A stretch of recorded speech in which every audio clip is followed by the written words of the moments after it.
This rock on the left is worthless. It is common carbon.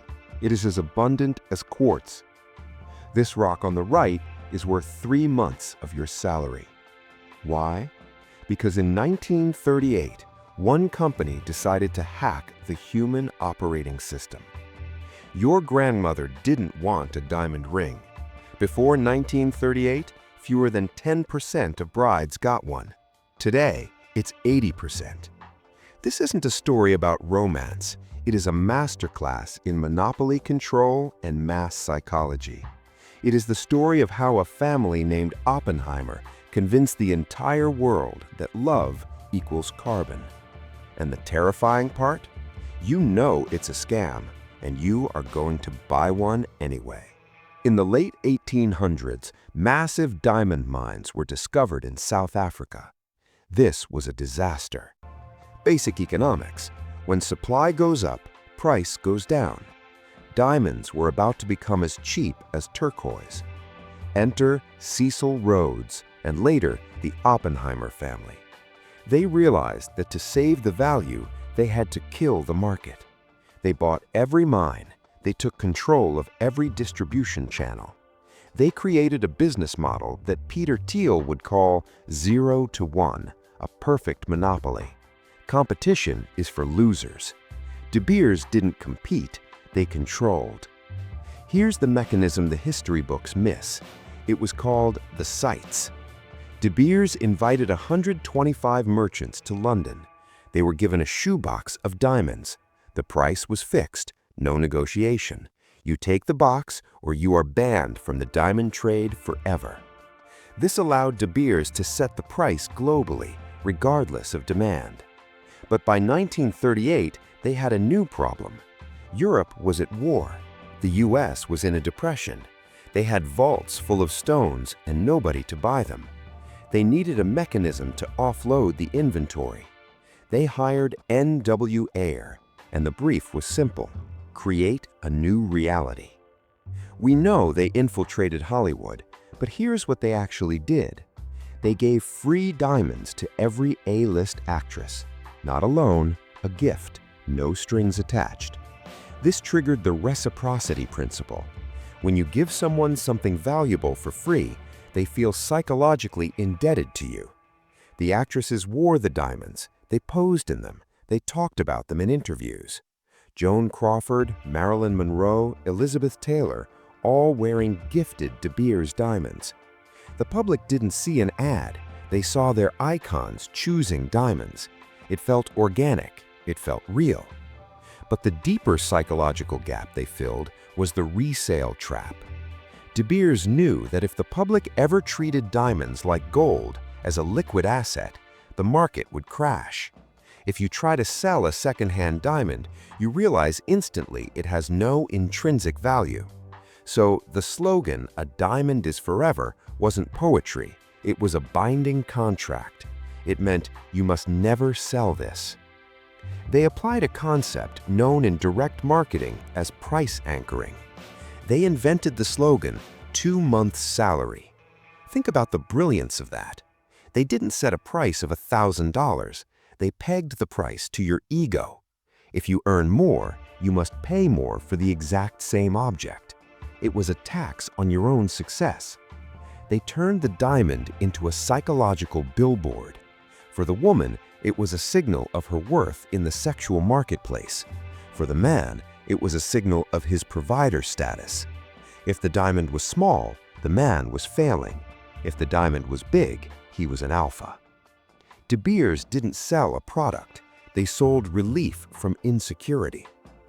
Here's the gap most people miss. In the 1950s, massive diamond deposits were found in Siberia. The Soviets were about to flood the market with high-quality stones. This should have ended De Beers. Instead, De Beers made a secret deal. They bought all the Soviet diamonds, every single one. They took them to London and threw them in a vault. They kept them off the market just to maintain the illusion of scarcity. In 1982, Edward J. Epstein wrote an exposé called "Have You Ever Tried to Sell a Diamond?" He proved that jewelers would mark up stones by 100 to 300%, but refused to buy them back. The information was out there. The scam was exposed 40 years ago, and it didn't matter. Why? Because Eugene Schwartz's market sophistication kicked in. The market was so sophisticated, so brainwashed, that facts no longer mattered. The ritual was stronger than the math. Walk into any jewelry store today and watch the reciprocity trap activate in real time. They offer you champagne.